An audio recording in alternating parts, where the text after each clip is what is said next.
పెట్టిద్దాము, చూద్దాం. Rare diseases వల్ల accept చేయాలా? రేర్ డిసీజ్ ఉంది కదా, లిస్ట్లో ఉందా? కన్ఫర్మ్ ఉంది కదా? నేను ఉంటే మాత్రం ఖచ్చితంగా పెట్టిస్తాను. నేనే పెట్టిస్తాను కదా, దాంట్లో ఉంది అంటే మాత్రం ఖచ్చితంగా.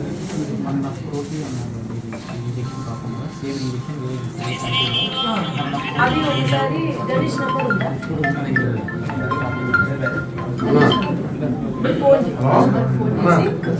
సార్, గవర్నమెంట్ నుంచి ఏ రకంగా మీకు సాయం దొరుకుతుంది? ఫస్ట్ నుంచి బయట చెప్పి నేను సపోర్ట్ తీసుకున్నాను.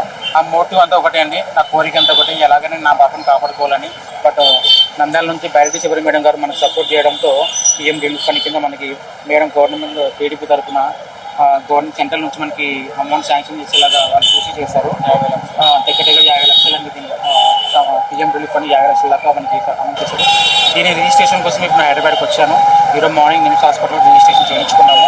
త్వరలో కూడా దీని ప్రాసెస్ అంతా క్లారిటీ చెప్తామన్నారు.